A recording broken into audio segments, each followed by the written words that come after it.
I have written after-action reports for 31 years, and I have never once been tempted to falsify one. Not because I lack the imagination. I have plenty of that, and 31 years in the patrol service gives a man more occasions than he would like to test his creative capacity.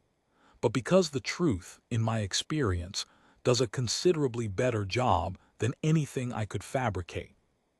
The truth tends to be stranger and more specific and more difficult to explain away, and those are precisely the qualities that make an after-action report worth reading. This report is no exception. What follows is my account of the engagement at Thresh Crossing Station on the 14th day of the 9th month of service year 3847, and I am submitting it without revision, without softening, and without the customary opening paragraph of institutional language that serves no purpose except to delay the reader from getting to the part that matters.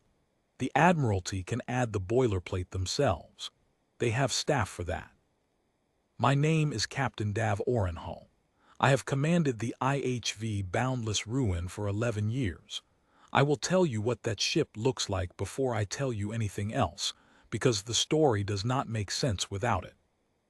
The Ruin is an iron-hulled Vanguard, class patrol hull, one of 67 built in the third decade of the iron-hulled program, and one of 9 still in active commission. That number is not a point of pride. It is a point of attrition.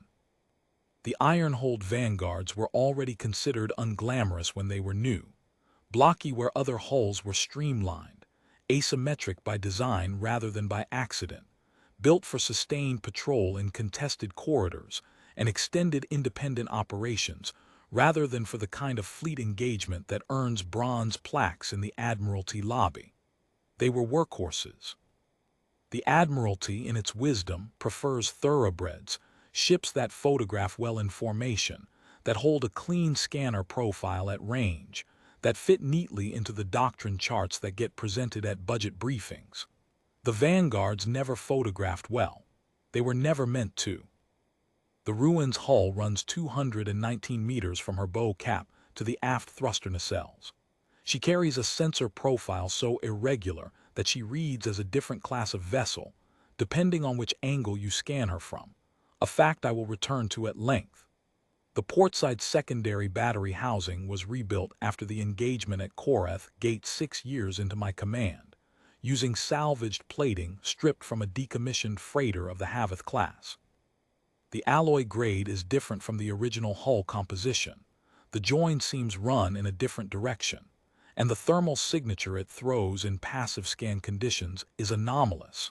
Not dramatically, not in a way that would catch a casual observer's attention, but enough to create a consistent irregularity in the heat map overlay that any competent sensor operator would flag as unusual if they were looking for it. The forward observation blisters were removed 11 years ago, early in my command tenure, when they had degraded past useful service, and the replacement parts were on an 18-month backorder that I lacked the patience to honor.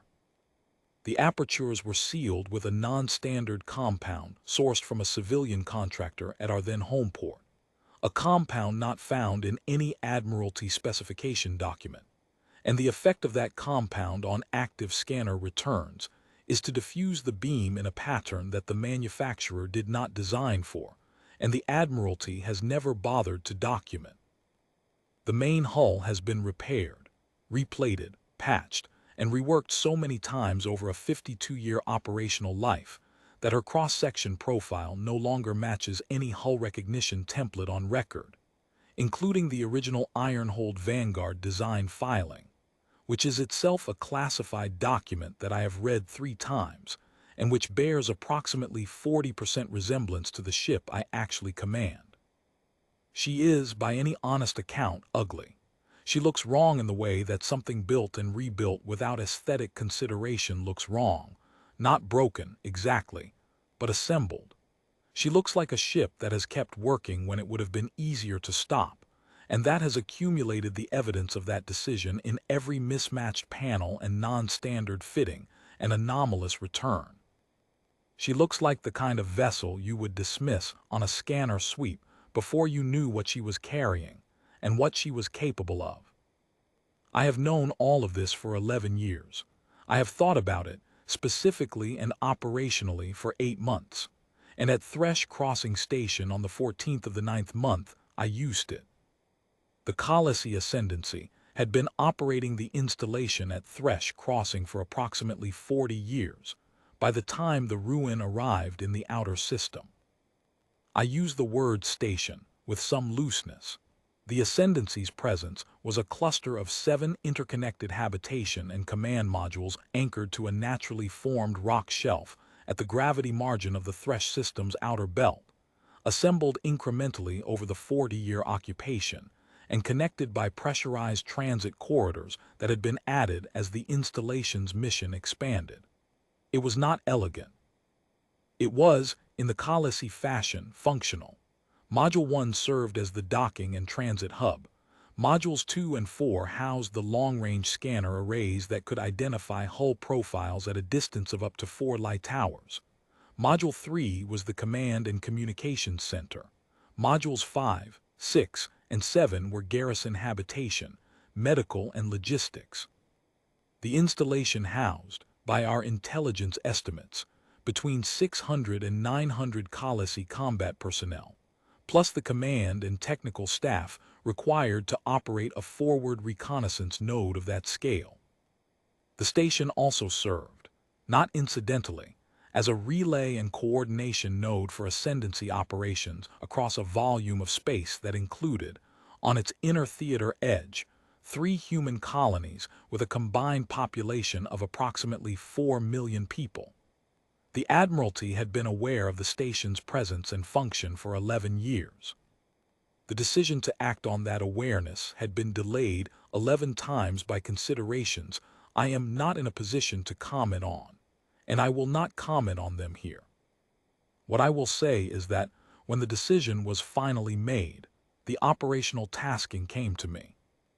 I need to describe the Khalessi Ascendancy's military doctrine with some precision, because the engagement at Thresh Crossing Station is incomprehensible without it, and because I am aware that some members of the review panel may be more familiar with the Ascendancy's political posture than with their operational architecture.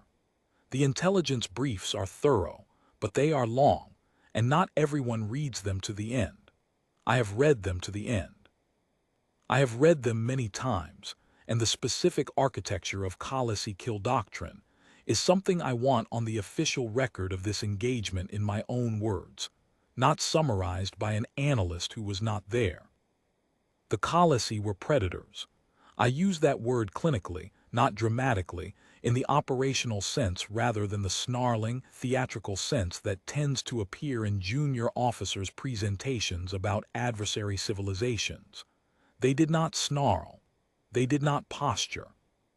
They had been expanding through this region of space for approximately 3,000 years, and in that time, they had encountered somewhere between 200 and 300 distinct spacefaring civilizations, depending on how you count the ones that were absorbed versus the ones that were eliminated before they developed the capacity to resist.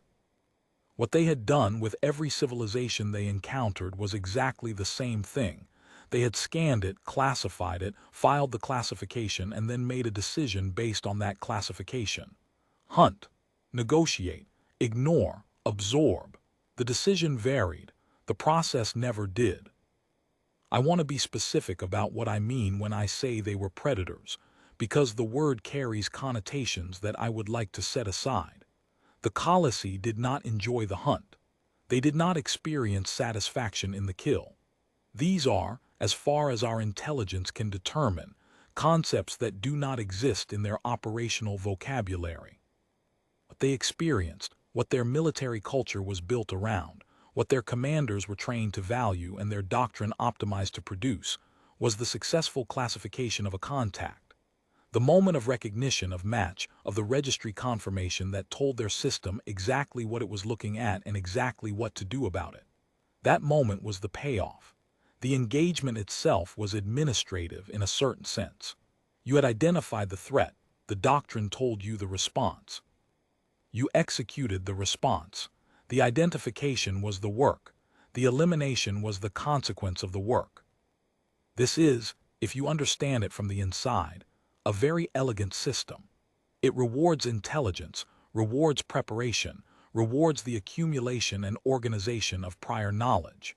It produces military commanders who are, above all else, excellent analysts who think carefully before they act, who do not engage what they do not understand, who have 3,000 years of institutional memory available to inform their decisions.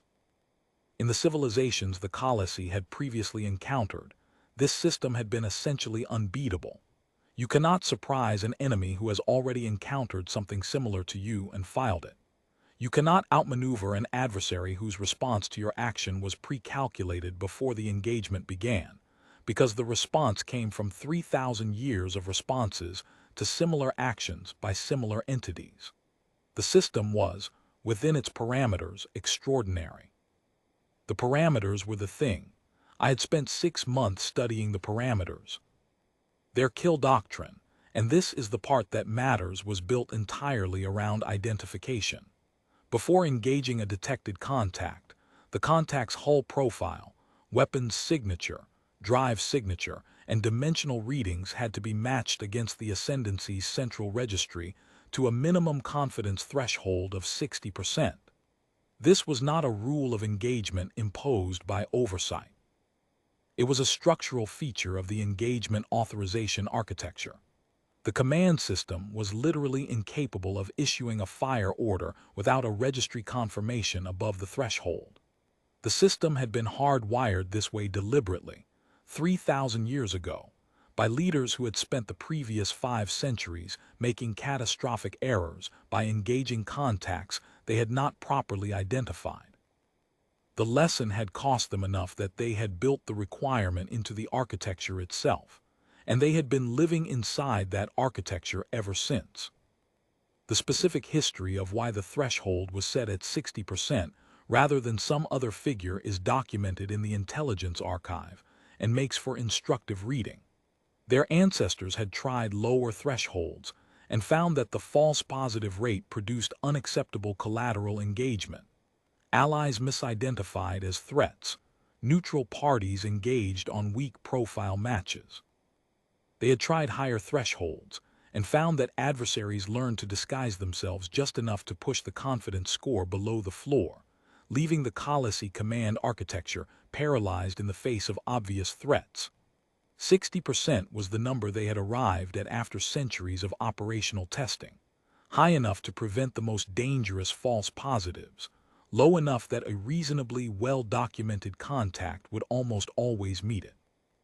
In 3,000 years of operations with that threshold, they had recorded exactly 4 documented engagement errors.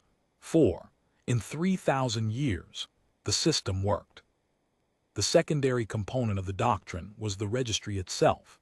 Every contact they had ever scanned and survived, and a significant number they had scanned and then eliminated, had been filed. The organizational structure was hierarchical. Hull profiles cross-referenced with drive signatures cross-referenced with weapons configurations cross-referenced with tactical behavioral profiles observed in prior engagements. A complete registry entry for a known adversary included not just the sensor signature but a tactical profile, how the class maneuvered, at what range it typically opened fire, which systems it prioritized when damaged, what proportion of crews typically attempted to withdraw versus hold position under sustained fire. The registry was not just a recognition system. It was, for any entity they had previously encountered, a complete operational manual. 3,000 years. In that time, the Khalessi registry had grown to contain 9,214,706 distinct entries, hull profiles, weapons configurations, engine signatures, formation types, combat unit profiles. Everything they had ever scanned had been filed. Everything they had ever filed had been available for cross-reference the next time they encountered something similar. Their system worked the way a very long memory works, not through cleverness in the moment, but through the accumulated density of prior experience. They had, over 3,000 years, encountered so many things and filed so many profiles that the registry had become effectively comprehensive. In the last millennium, there had been no documented case of an unmatched contact. I am going to keep saying the number because I want it to settle. 9,214,706 profiles. The ruin was not among them. I knew this with a confidence I rarely allow myself in operational planning. I knew it because 8 months prior, when the ruin's operational orders were finalized and the theater assignment confirmed, I had submitted a formal request to the Joint Intelligence Directorate for any and all captured, intercepted, or otherwise acquired fragments of Khalessi Registry data.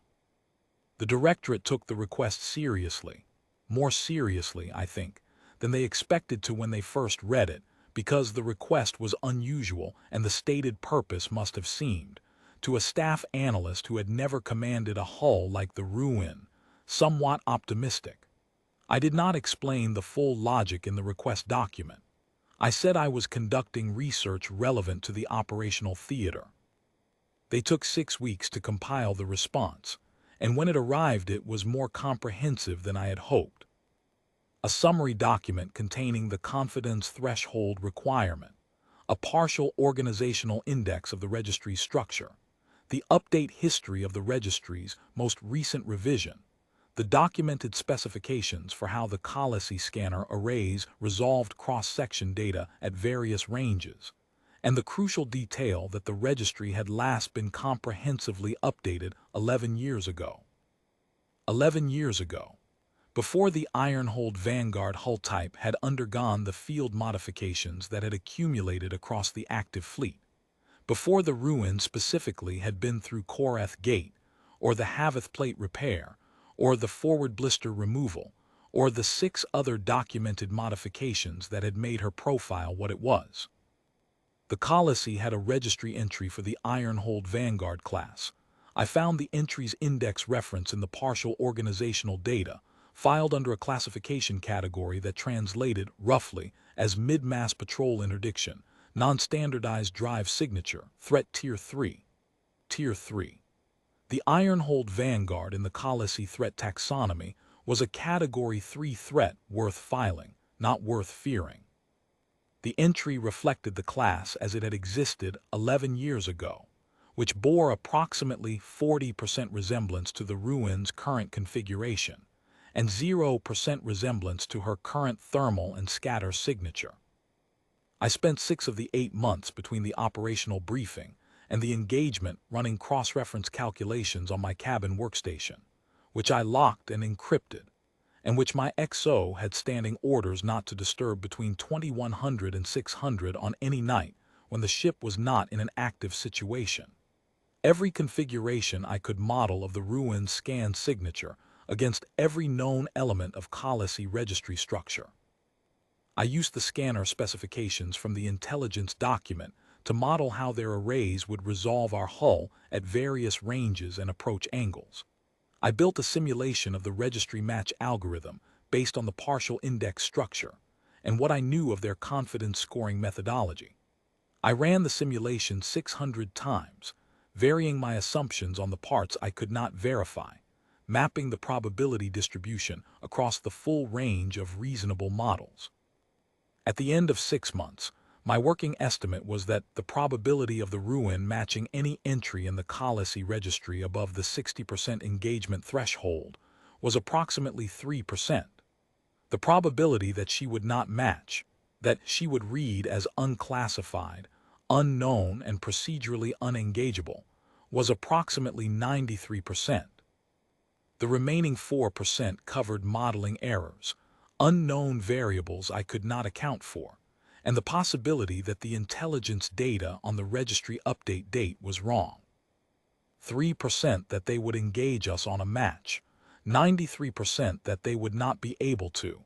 I was going to use the 93%. I was going to prepare for the 3. I presented the analysis to my executive officer, Lieutenant Commander Pell Thorin, and to my senior tactical officer, Warrant Officer Cassidy Vrent, in a briefing I held 60 days before departure. I sent them each the full analysis document 24 hours before the briefing with instructions to read it before they arrived, because I did not want to spend the briefing explaining foundational concepts. I wanted to spend it on the questions they would ask after they had digested the work. Both of them arrived having read it carefully. Pell's first question was whether I had validated the registry update date against at least one additional source, because a single source date was a significant load-bearing assumption. I told him I had confirmed it against 2 additional intercepted signals fragments, neither conclusive alone, but both consistent with the 11-year figure, and neither inconsistent with it in any way I could identify. He sat with that for a moment and said the 2-source confirmation was thin, and I said it was, and we looked at each other, and then he said, "What's the alternative?" I told him the alternative was to operate as though the registry might have been updated in the past 11 years, in which case the ruin's anomalous profile might be partially matched at 30 or 40% confidence, still below threshold, still procedurally unengageable, but with a higher probability of triggering the override authority. We could model for that scenario and adjust the approach. He thought about it for another minute and said he preferred knowing the risk was there and planning around it to pretending the risk didn't exist. I told him I agreed, and that was exactly the plan.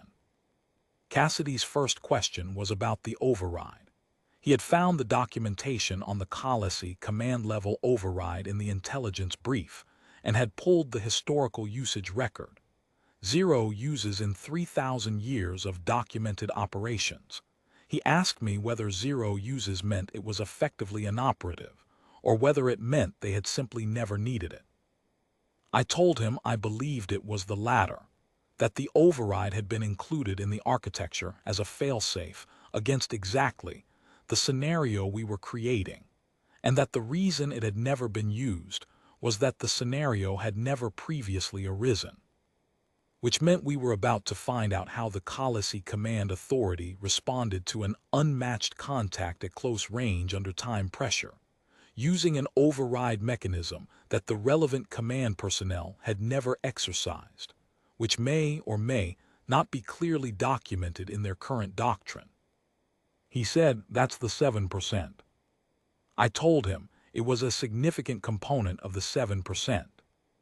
He said, so the plan depends partly on them not knowing how to use a procedure they've never used before, under time pressure, with an unidentified contact closing.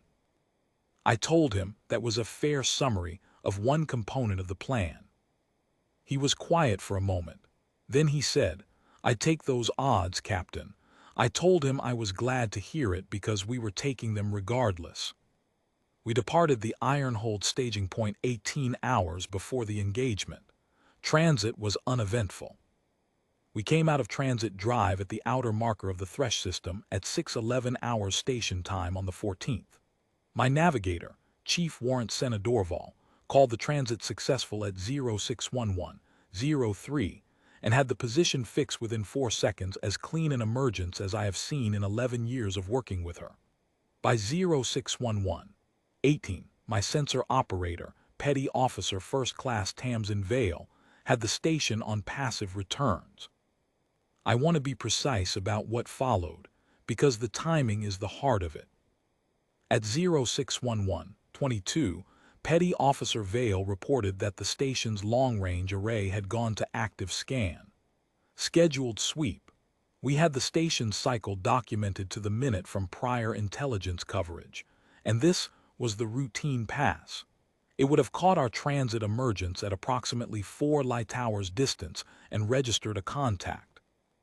At 0611-29, she reported a second active scan, non-scheduled, directed. "They pinged us," she said. She said it in the flat, neutral tone she uses when she is paying close attention to something and does not want to allocate processing capacity to inflection. I told her I heard her and asked her to characterize what they would be reading. She spent 4 seconds with her instruments. "Inconclusive, sir. We're presenting a clean aspect on the portside secondary battery housing. At this range, Thermal overlay puts us at approximately 1.3 times the mass signature of a standard Haveth-class freighter. Active return is diffuse.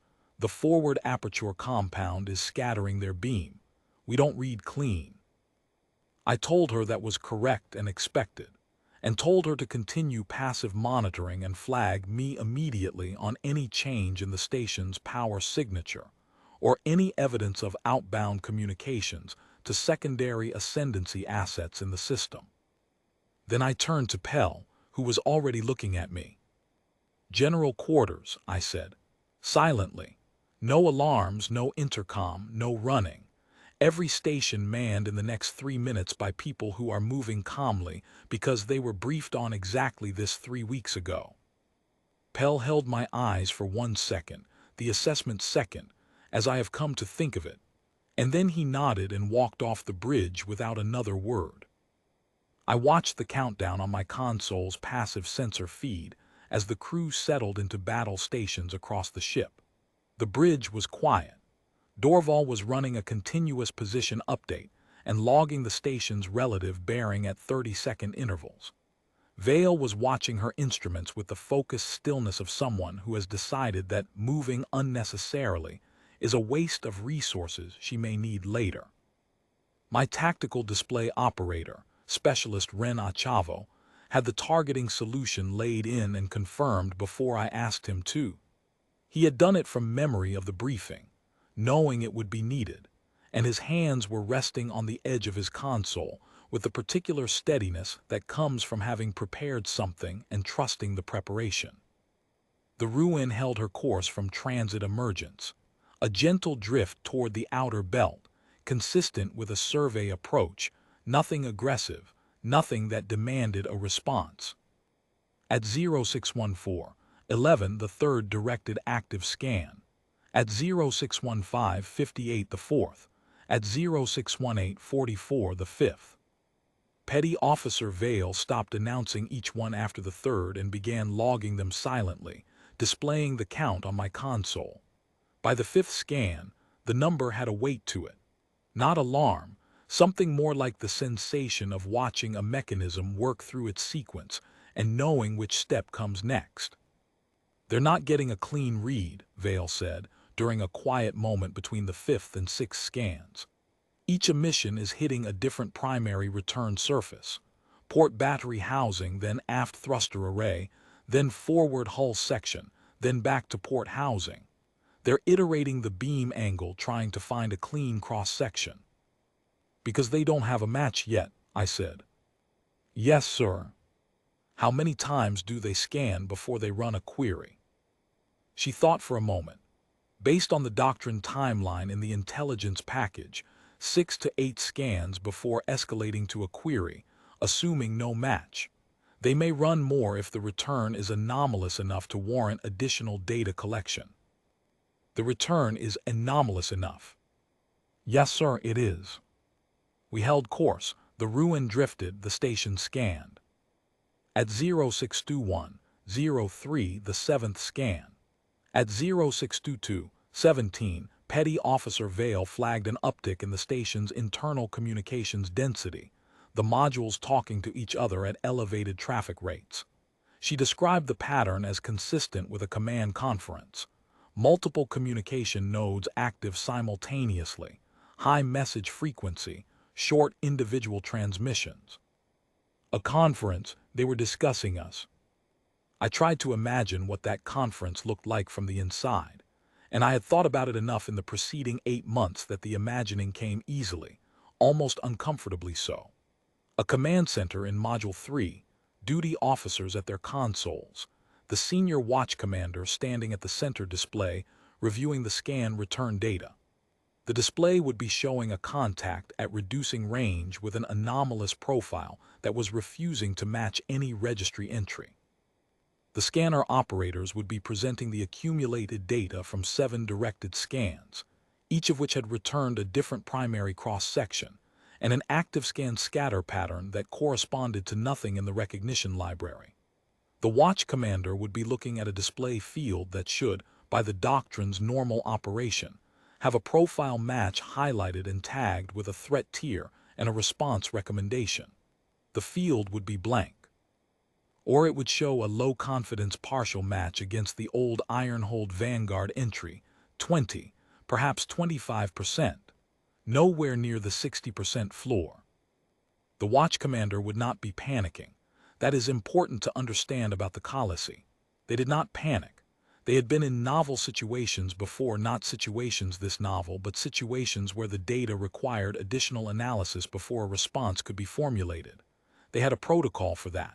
The protocol said, continue scanning, escalate the query, document the anomaly, and wait for guidance.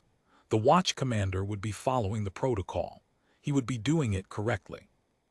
He would be feeling, most likely, a form of professional irritation. The sense that the system had encountered a minor failure mode, and that the minor failure would be resolved through the correct procedural response, and the contact would be classified, and the response would be executed, and the anomaly would be filed as a data quality issue in the scanner array's maintenance log. He would not be imagining that the anomaly was the point. That was the thing I had spent 8 months trying to understand and could not fully reconstruct from the outside, even now. The Khalessi watch commander at Thresh Crossing Station had access to every piece of information he needed. He had a contact on his screens. He had its bearing and its closing rate and its approximate mass and its drive signature. He had 11 scans worth of data telling him that the contact's profile was unlike anything in 3,000 years of accumulated knowledge. He had, in other words, evidence that he was looking at something genuinely new. And the architecture he worked inside was built in such a way that the evidence of novelty was the very thing that prevented him from responding to the novel threat. The system could process known threats quickly and with great precision. What it could not process by design was the unknown. The unknown was not a threat tier. It was an error state. The correct response to an error state was to resolve the error through the established procedure, not to act on the erroneous data. I had given them an error state. I had given them an error state on legs, closing at a rate that made the procedural resolution cycle functionally impossible, and they were doing exactly what they were supposed to do. The conference would be deciding what to do next. The doctrine said to escalate to a query. They would query. While they queried, the ruin would keep coming. I want to describe the ruin's bridge during that time, because it is part of the record, and because it was not what people might expect. It was quiet, not the brittle quiet of people holding their breath, but the operational quiet of a crew that had prepared for this and trusted the preparation. Dorval was at navigation, logging the bearing update every 30 seconds and occasionally making small adjustments to our drift vector to maintain the survey pass profile. She had not spoken since she confirmed the transit emergence. She did not need to speak. Her station was doing what it was meant to do, and she was watching it do it, and that was the whole of her function until something changed. Vale was at sensors, and she was doing what Vale always does when something interesting is happening. She was absolutely still, with her full attention on her instruments, processing the data streams coming off the station's scanner emissions with the complete focus of a person who has narrowed herself down to a single task. I have worked with Vale for 7 years, and I trust her attention the way I trust the hull to hold pressure. Not because I have never seen either one fail, but because neither one has failed when it mattered, and that is the only form of trust available in this work. Achavo at Tactical was steady. He had the targeting solution open on his secondary display and was running passive updates to it as our range reduced, not dramatic, methodical adjustments, small corrections to maintain accuracy. He was 26 years old. He had been on the Ruin for 3 years and in the service for 5. He had never been in a major engagement. He showed none of the tells I associate with inexperience under pressure. No excessive motion, no unnecessary speech, no checking over his shoulder. He kept his eyes on his work. Pell had come back to the bridge after his general quarters passed through the ship and was standing at his station without fidgeting, which is the most useful thing an executive officer can do in a quiet interval. He caught my eye once, very briefly, and I gave him the slight nod that means, "Yes, I see what you're seeing and it's within the plan." The ruin drifted, the station scanned. At 0629:11, Petty Officer Vale said, "Outbound signal. Station to a relay point approximately half a light tower outboard of our position. Traffic density is high. Structure is consistent with a hull identification request." "They queried," I said. "Yes, sir." I asked Pel Thorin to give me the time to weapons release range. He checked his display. 12 minutes, 22 seconds, Captain.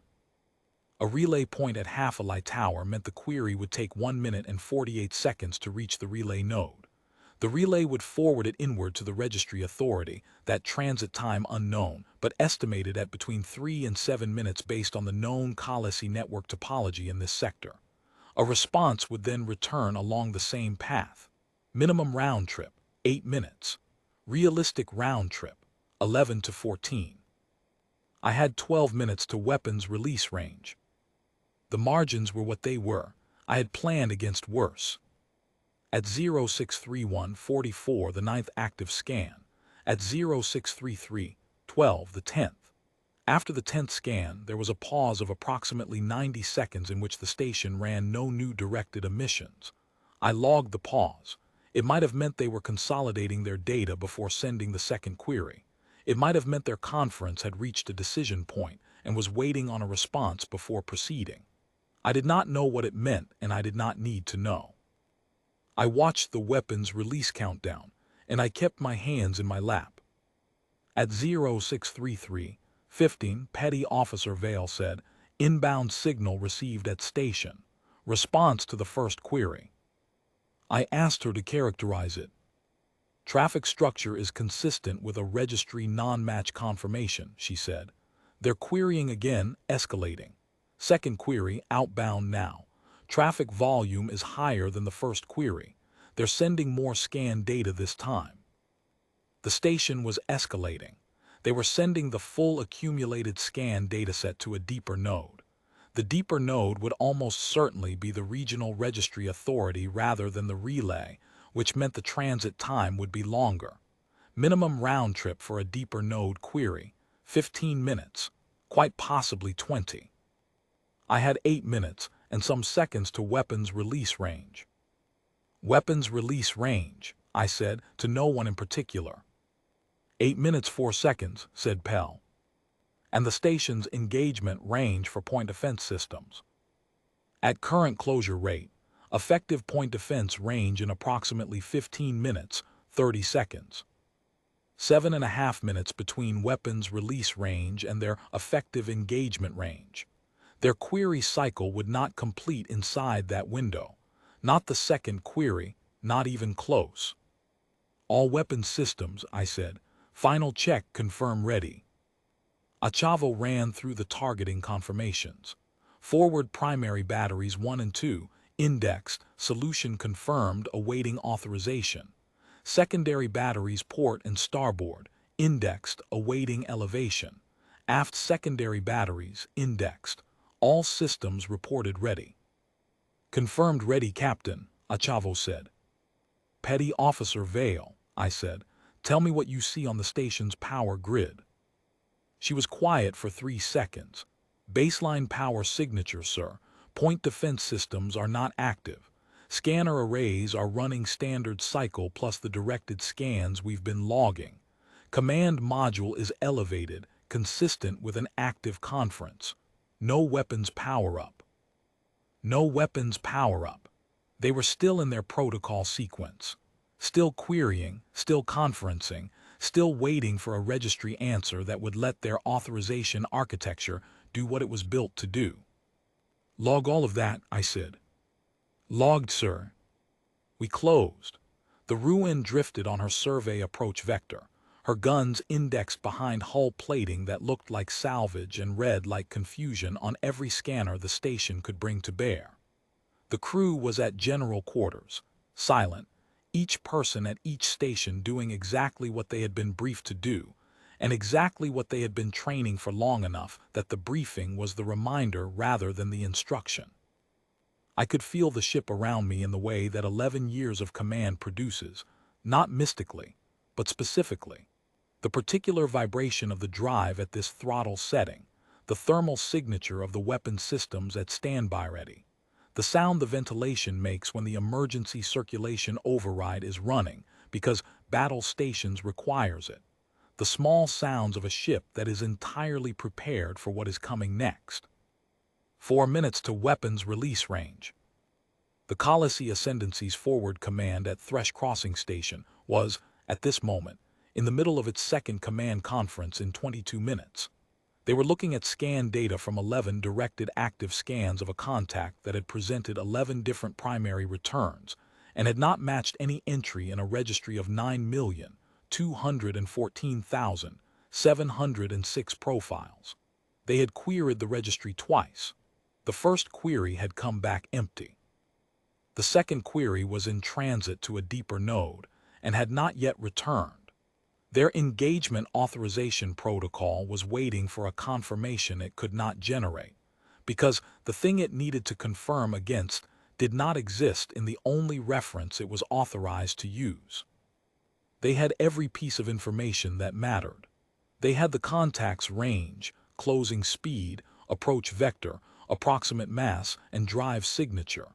Everything except the one thing their doctrine required before they could act. 3 minutes to weapons release range. I thought about the watch commander in Module 3, sitting with 11 scans of data that told him nothing he could use, and I want to be clear that I did not feel contempt for him.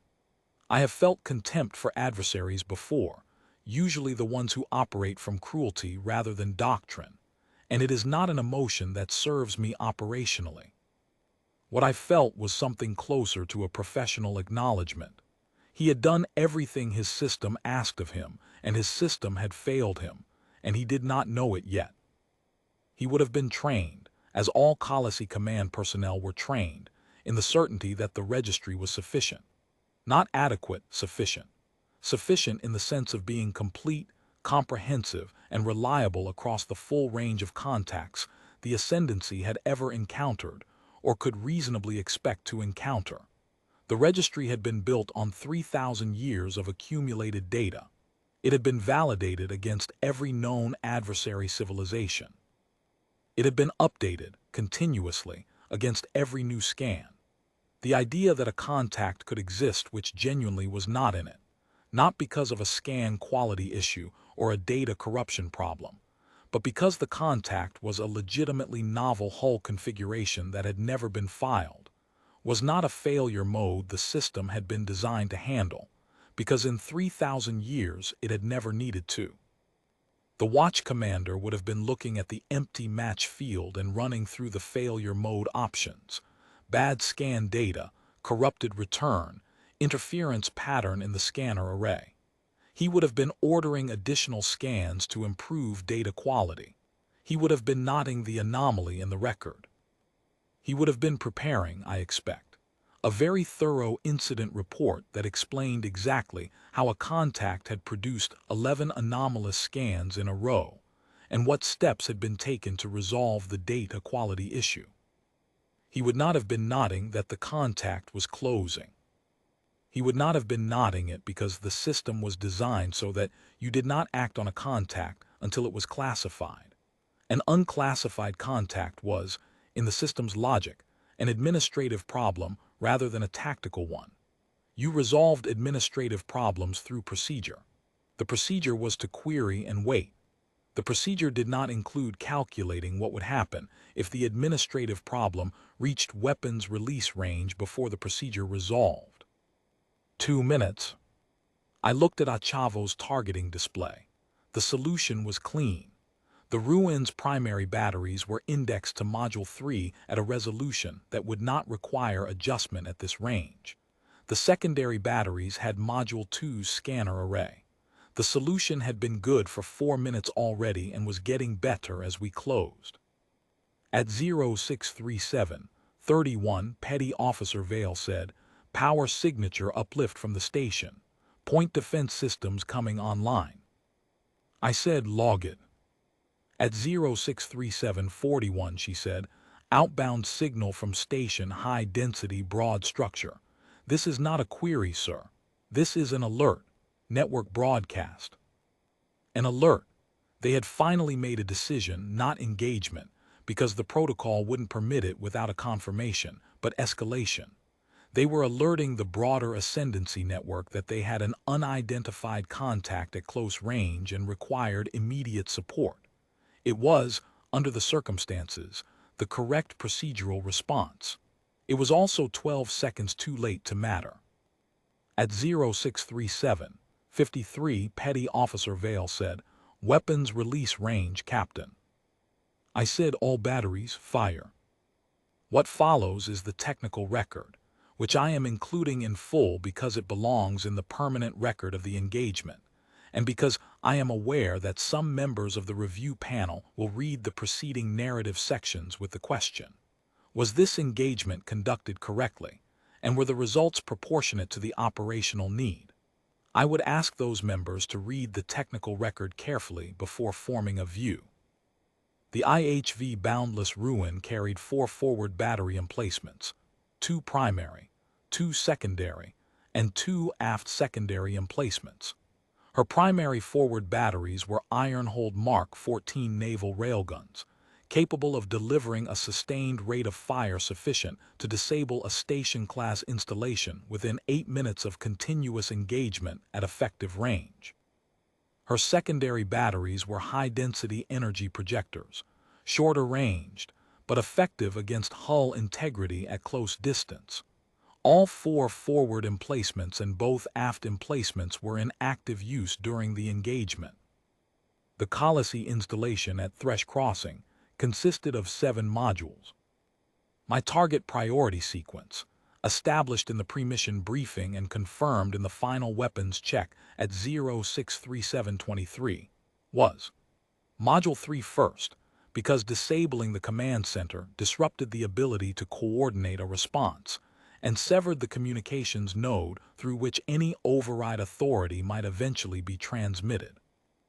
Module 2 second, because destroying the primary scanner array would prevent the station from collecting additional targeting data on the ruin's hull profile.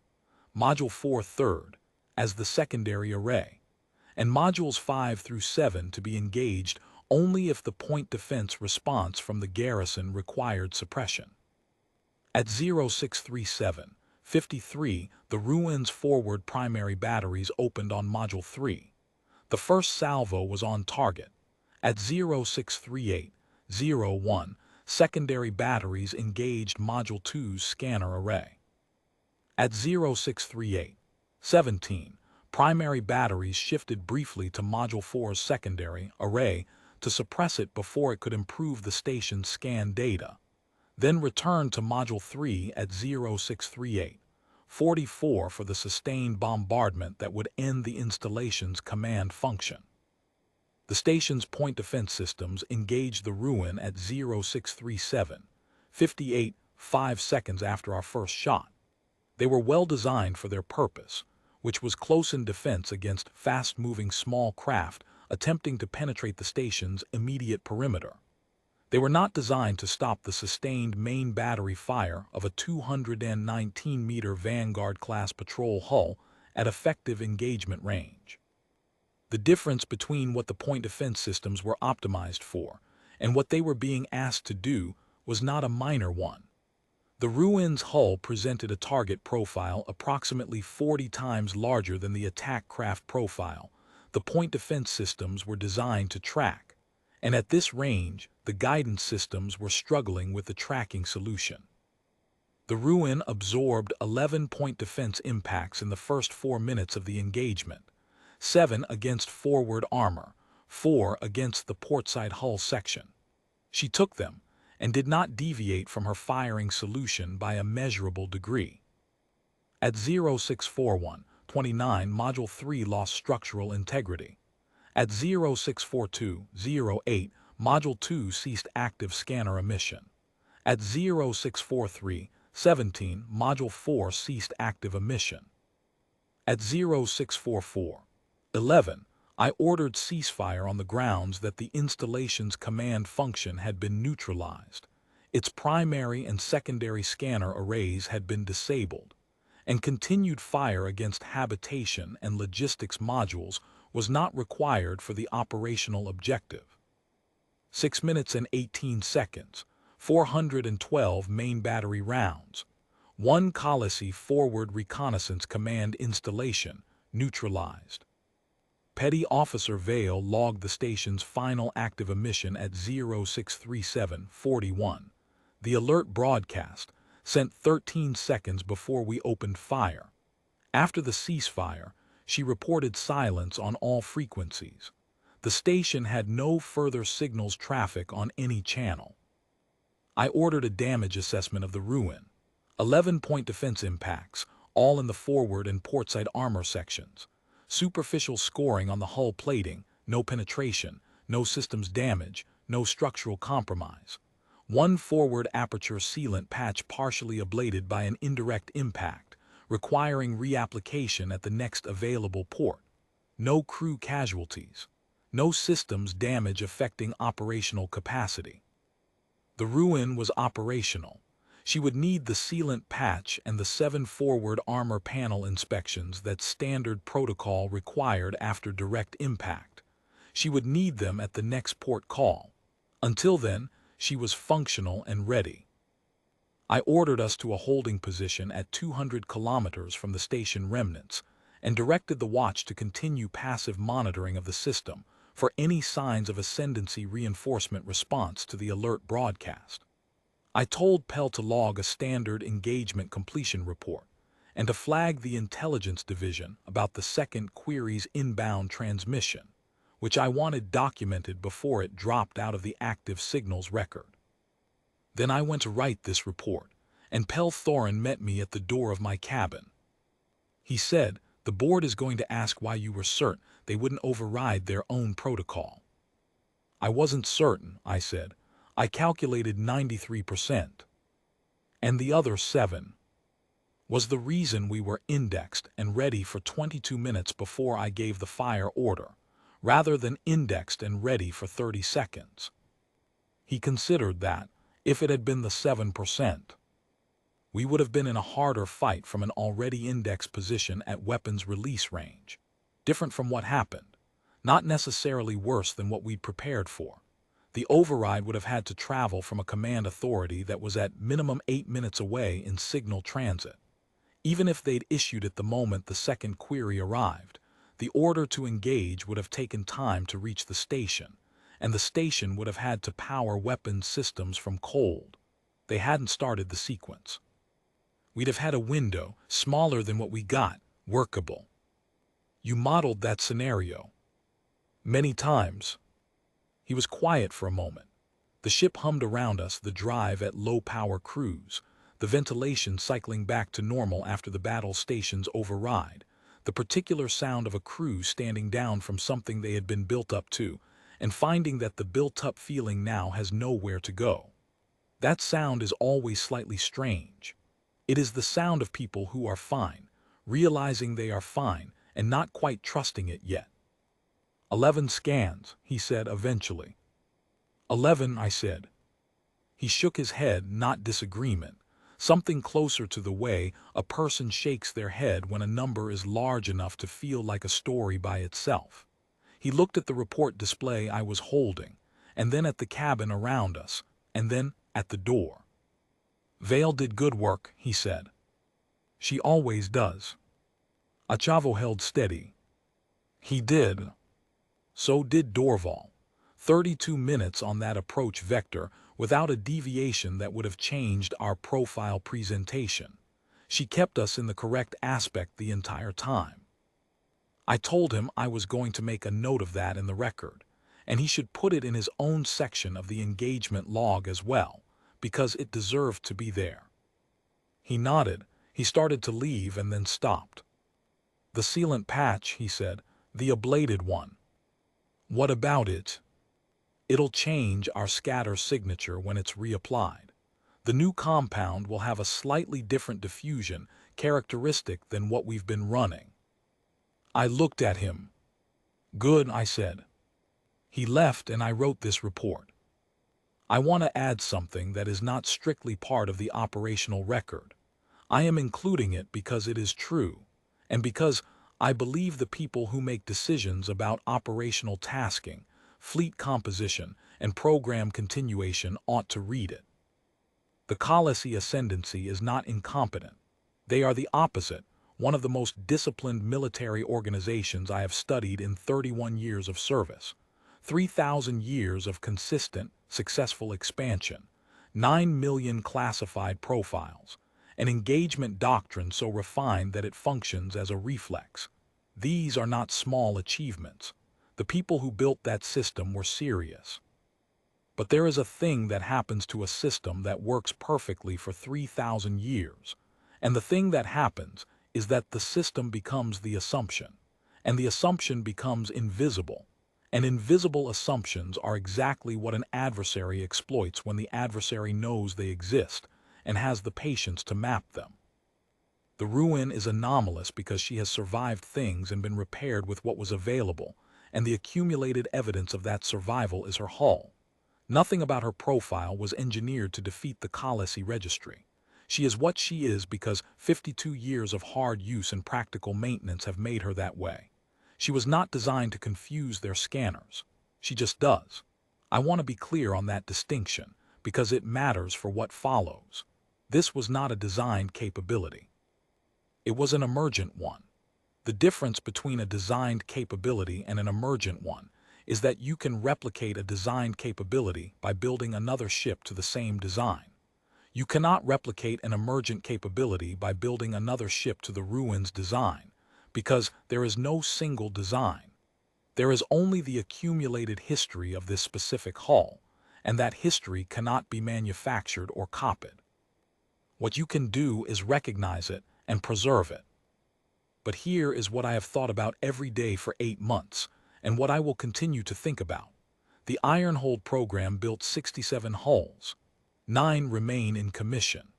The other 58 were decommissioned over the past 20 years on grounds that they were obsolete, non-standard, anomalous in maintenance profile, and too irregular for the parts and doctrine that the Admiralty prefers. Their replacements are more powerful, more uniform, more maintainable, and considerably more regular in their scanner profiles. I do not know how many of the replacement hulls are in the Khalessi Registry. I know the ruin was not. This is the part I am asking the Admiralty to read carefully. The ruin's anomalies were not a deficiency. They were a capability. They were a capability I exploited deliberately, and that resulted in the neutralization of a forward Khalessi command installation without a single crew casualty, and with damage that amounts to a cosmetic repair order. They were a capability produced not by a design program or an engineering decision, but by 52 years of hard use, the accumulated scars of engagements at Koreth Gate, and 11 other documented actions, and the kind of field maintenance that gets done when you are 2 light years from a dry dock, and the ship needs to work, and you use what is available. I am not suggesting that the Admiralty should build ugly warships as doctrine. I am suggesting that before the remaining 8 Ironhold Vanguards are decommissioned on their scheduled timeline over the next 4 years, someone with the appropriate clearance should run a cross-reference between the current hull profiles of all active human warships, actual current profiles, not design specification profiles, and the available intelligence on Khalessi Registry coverage. I ran that cross-reference 8 months ago with partial data. I found one hull that I was confident was outside their registry. I used that confidence at Thresh Crossing Station. If there are others, we should know about it before we retire them. And if the Admiralty decides that the cross-reference produces results interesting enough to warrant further action, I would suggest they also consider what happens to the replacement hull's registry status over time, as they accumulate field repairs and modifications and begin to diverge from their design specifications. It may be that the most strategically significant thing the Ironhold program did, in the long run, was build hulls that changed. Not immediately, but over decades of use. Not according to design, but according to necessity. The Ruin was not built to be a category error. She became one. That is, if you are willing to think about it clearly, not a problem to be solved. It is a capability to be understood. I will close with a detail that does not appear earlier in this report, because I learned it after the ceasefire, and it belongs at the end. The second Khalessi query, the escalated request to the deeper node, transmitted at 0634.22, received its response at 0641.08. Petty Officer Vale logged the inbound transmission at 0641.09. It arrived while the Ruin's guns were still active and 14 seconds before I called the ceasefire. The response was a standard Registry non-match confirmation. No profile on file. No threat classification possible. Station advised to continue monitoring and hold for guidance from command authority. Module 3, the command center, where that guidance would have been received and acted on, had lost structural integrity 21 seconds later at 0641.29. I asked Petty Officer Vale to log the response content in the raw signals record as Annex C to this report. It is there. The Khalessi Ascendancy scanned the IHV Boundless Ruin 11 times in 26 minutes and 31 seconds. They queried twice and received 2 non-match confirmations. They ran every procedural step that 3,000 years of operational doctrine gave them, in the correct order, without error. Their system worked exactly as designed. The problem was not their system. The problem was that their system had been built against a universe that contained, in 3,000 years of operations, exactly 9,214,706 distinct things. The Ruin is not any of them. She is not any of them because she has been hit too many times and repaired too many ways and kept working too long in too many configurations to be filed as anything recognizable. She is 219 meters of what happens when a warship refuses to be finished with its work. The Khalessi Ascendancy will update their registry. They will file a profile entry for the Ruin, or for what they can reconstruct of her profile from the 11 scans they collected across 26 minutes and 31 seconds. The Intelligence Division will tell me when the update is filed, and they will be right to tell me, and I will update my operating assumptions accordingly. But they will file the profile she had on the 14th day of the 9th month of service year, 3847. By the time they deploy the update, she will have changed again. She always does. Captain Dav Orenhull, IHV Boundless Ruin, Ironhold Vanguard class, hull designation IHV 719. Service year 3847, 14th day of the 9th month. 26 minutes and 31 seconds, 11 scans, 2 queries, 0 registry matches. 6 minutes and 18 seconds, 412 rounds.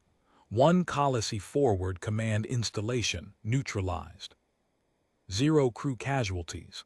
11-point defense impacts superficial. 1 sealant patch requiring reapplication. The Khalessi Ascendancy had 9,214,706 files. They needed 9,214,707. They still do.